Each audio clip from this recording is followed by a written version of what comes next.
بسم اللہ الرحمن الرحیم۔ السلام علیکم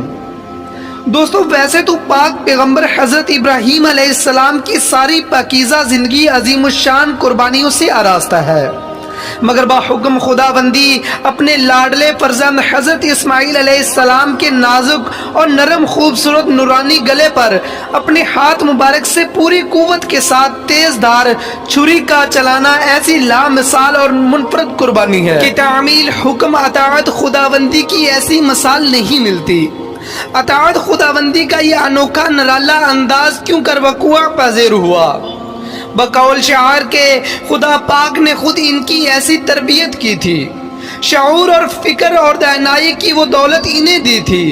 خدا نے ہی انہیں بخشا تھا وہ اثار کا جذبہ، خدا کے حکم پر دینے چلے بیٹے کا نذرانہ، خدا کے امتحان میں کامیاب اور کامراں آئے،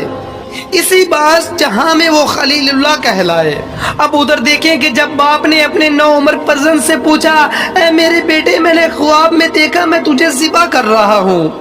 بتا تیری کیا مرضی ہے؟ حضرت ابراہیم علیہ السلام نے اپنے بیٹے سے رائے اس لیے نہیں پوچھی کہ اگر بیٹے کی رائے ہوگی تو ایسا کروں گا، ورنہ میں اپنے بیٹے کو ذبح نہیں کروں گا۔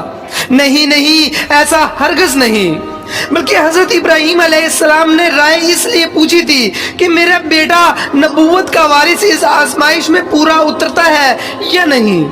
اور یہ بھی معلوم ہو جائے گا کہ اللہ کے حکم کے بارے میں میرے بیٹے کا کیا تصور ہے۔ حضرت اسماعیل علیہ السلام کی فرما برداری دیکھیے، وہ بیٹا بھی تو کوئی عام بیٹا نہیں تھا،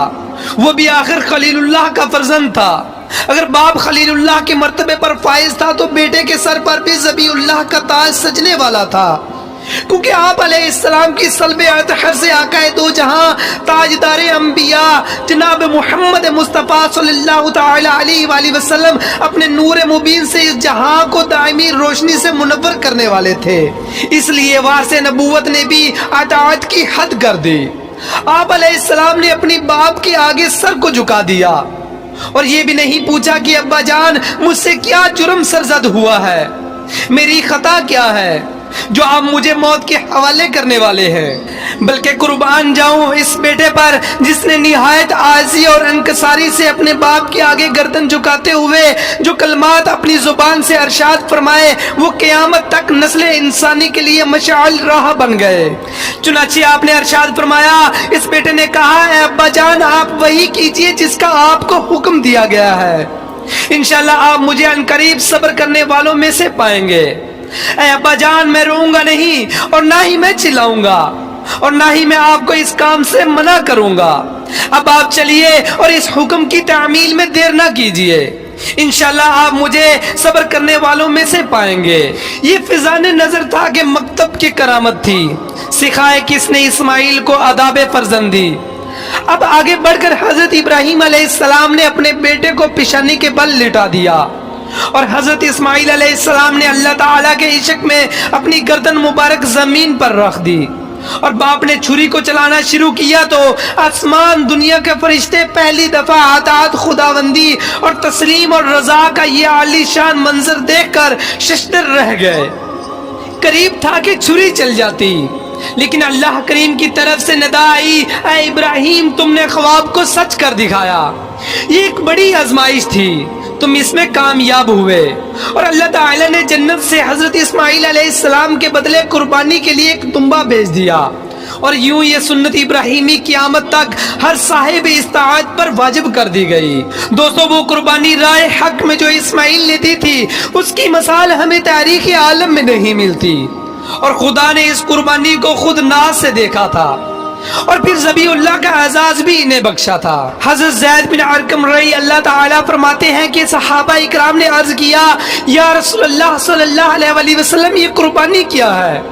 آپ نے فرمایا، یہ تمہارے باپ حضرت ابراہیم علیہ السلام کی سنت ہے۔ انہوں نے عرض کیا کہ اے اللہ کے رسول اس میں ہمارا کیا فائدہ ہے؟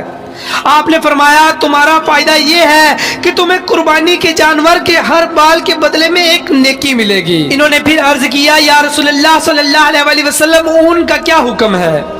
آپ نے فرمایا، اون کے ہر بال کے عوض میں بھی ایک نیکی ملے گی۔